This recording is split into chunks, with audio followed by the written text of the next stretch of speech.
Swaraj express हम पहुंचे हैं विजयपुर के कंटेनमेंट जोन कहलाने वाले बड़ी कमान के सामने।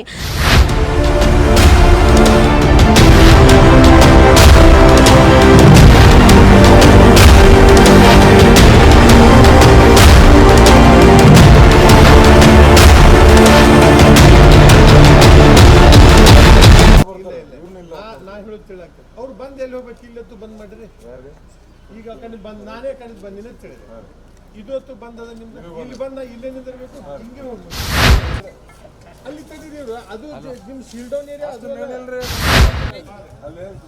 कहाँ चलो जा रहे हैं कहाँ भी कहे तो क्या तो बैंक को जा रहे हैं बैंक को नहीं जाने दे तो क्या। आप देख रहे स्वराज एक्सप्रेस हम पहुंचे हैं विजयपुर के कंटेनमेंट जोन कहलाने वाले बड़ी कमान के सामने।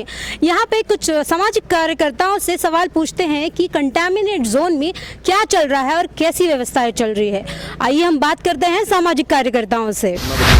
सोशल एक्टिविस्ट हूँ और कंटेनमेंट एरिया में वॉलंटियरिंग सर्विस भी हम लोग कर रहे हैं। Okay sir. तो यहाँ पे जो भी फैसिलिटेट जो भी रेसिडेंशियल को प्रॉब्लम होता है या जो भी रिक्वायरमेंट्स है उन रिक्वायरमेंट्स के जितने भी कॉल्स हम लोगों को आते हैं हमारे वॉलंटियर के थ्रू हम लोग वो काम करवा रहे हैं, चाहे वो मेडिकल इमरजेंसीज हो या इसेंशियल सर्विसेज हो या कोई भी जो भी रेसिडेंशियल की डिमांड है और एक ब्रिज बिटवीन पब्लिक एडमिनिस्ट्रेशन के लिए ये हम लोग काम कर रहे हैं। Okay sir. तो यहाँ पे व्यवस्थाएं कैसे चल रही है, मतलब पब्लिक को आप पूरी सर्विस दे पा रहे हैं? अभी ये कंटेनमेंट एरिया बड़ा एरिया है और इसमें हर एक को फैसिलिटेट करना एडमिनिस्ट्रेशन के लिए भी मुश्किल है और वॉलंटियरिंग सर्विस के लिए भी मुश्किल है। अगर एडमिनिस्ट्रेशन भी अपनी अच्छी खासी कोशिश कर रहा है और हम लोग भी अच्छी खासी कोशिश कर रहा है, लेकिन पॉपुलेशन ज़्यादा होने की वजह से और इंटरनल एरिया वास्ट होने की वजह से ये सील डाउन एरिया तकरीबन 40,000 पब्लिक का एरिया है, तो इट इज़ डिफ़िकल्ट कि हर एक को फुलफ़िल करना मुश्किल हो जाता है। सर ने हमें यहाँ पे बताया कि ह्यूज पॉपुलेशन रहे एरिया में कंटेनमेंट जोन बन चुका है, इसी वजह से कुछ दिक्कतें आ रही हैं। आइए नेक्स्ट कार्यकर्ता से हम बात करते हैं कि वो क्या बताते हैं। सर आप यहाँ पे कंटेनमेंट जोन में आप कैसा मतलब सर्विस कैसे कर रहे हैं कि लोगों को कैसे संभाल रहे हैं? कंटेनमेंट एरिया जो खासकर सील डाउन एरिया है, पिछले 1 महीने 1.5 महीने से यहाँ पे पुलिस अपनी बंदोबस्ती के साथ जो अपना एक फोर्स है पूरा सील किया है।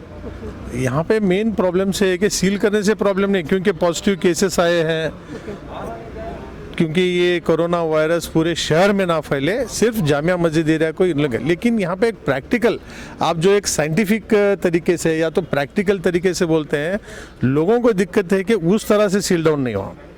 जैसे कि आपका पॉजिटिव का जो सेंटर है वहाँ से आप 100 मीटर 500 मीटर तक करेंगे तो ठीक बात है। ये तो आपका एक्ट भी यही कहता है, डिजास्टर मैनेजमेंट का एक्ट भी यही कहता है। यहाँ पे जो देख रहे हैं आप, वो रोड बंद करने के लिए आप ये रोड बंद किए हैं।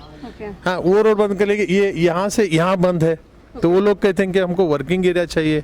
आप जब ऑन ड्यूटी हैं, इस पे है, फील्ड पे है, तो वहाँ कोई वर्किंग स्पेस नहीं होता, उसको चाहिए उधर ही कर लो, ताकि लोगों के दिक्कतें कम करना ये डिपार्टमेंट का काम होना चाहिए, दिक्कतें बढ़ाना नहीं है। कंटेनमेंट एरिया में वो वायरस को नहीं फैलने से देखना वो अलग बात है, लेकिन एट द सेम टाइम लोगों के जो बेसिक नीड्स हैं, बेसिक मूवमेंट होते हैं, जिम्मेदारी होते हैं। समझिए आप किसी की डिलीवरी हो रही है, इमीडिएटली उसको ले जाना। अगर आपका पुलिस अगर आपको 10 सवाल करते बैठेगा तो कैसा होगा? किसी को हार्ट अटैक हुआ है, तुम 25 क्वेश्चन पूछ रहे हो, तुम्हारा ये क्या है? तो इस तरह की दिक्कत है। ये पार्ट 1 है। सेकेंड पार्ट क्या है? ईद आ रही है, ईद में लोगों के ज़रूरतें बढ़ते हैं, रोज़े का रमज़ान का महीना है। यहाँ पे थोड़ा माइनॉरिटी थोड़ा मेजॉरिटी में माइनॉरिटी बहुत ज़्यादा एरिया है, डोमिनेटेड एरिया रहने से यहाँ पे भी यही प्रॉब्लम है कि भाई आप रमज़ान की ईद जैसे जैसे नज़दीक आते हैं, बहुत ही खजूर है, समझो आप एग्स है, मटन है, तरकारी है, ये चीज़ों के लिए एक जिम्मेदार तरीके से काम हम लोग पासेस भी दिलाए हैं वेंडर्स को, तो वो चीज़ होना चाहिए और उसमें प्रेशर भी कम होना चाहिए। हाँ, तो अभी सेकेंड थिंग, आप जो वर्कर्स हैं उनको बाहर नहीं छोड़ रहे, कूली कार्मिक है उनको बाहर नहीं छोड़े, तो कूली कार्मिक का क्या कर रहे हैं आप? उनके घर को क्या पैकेज भेजेंगे, उनके घर को या किट भेजेंगे, खाना भेजेंगे, या उनको 5-10,000 वन टाइम सेटलमेंट देंगे? What is wrong in that? Containment area में जितने भी लेबर्स हैं, जितने भी कूली कार्म हैं, उनको वन टाइम 5,000 to 10,000 आप दीजिए। ये तो हमारे सेंट्रल गवर्नमेंट का स्कीम है, 5-10 हज़ार दीजिए, वो बाहर नहीं आएंगे। यहाँ पे बता रहे हैं कि दिक्कतें क्या हो रही हैं, क्योंकि कंटेनमेंट जोन के अलावा बाकी रास्तों को बंद करना गलत है, ये इनका कहना है। और जहाँ तक रही बात इमरजेंसी सर्विस की, कोरोना से ज़्यादा लोग इमरजेंसी सर्विस में तकलीफ झेल रहे हैं, ये इस बात को सॉल्व करना चाहते हैं। आइए हम नेक्स्ट कार्यकर्ता से बात करके जानते हैं कि क्या दिक्कत बता सकते हैं कि कंटेनमेंट जोन में आप क्या प्रॉब्लम फेसेस कर रहे हैं और क्या सही होना चाहिए और क्या गलत है। कंटेनमेंट जोन में जितनी जो कानून कहता है उसी के मुताबिक इस जोन को लॉक कर सकते हैं। इतनी दूर तक लॉक करना अच्छी बात नहीं है, क्योंकि ये जो लाइन पे जो लॉक हुआ है यहाँ पे ज़्यादा से ज़्यादा मुस्लिम्स एरिया है और इस रमज़ान के पाक महीना है और लोगों को कुछ बाज़ार से ख़रीद के भी लाना रहता है, हॉस्पिटल्स को जाना है, तो यहाँ पे थोड़े अधिकारी भी उनको घूमने नहीं दे रहे। तो जो सीरियस मैटर रहता है, हॉस्पिटल को जाना, जो ज़रूरी चीज़ें ख़रीदना रहता है, उनको जाने की मोहलत दें और इसे जितनी ज़रूरत है उतना ही इसको लॉक करें।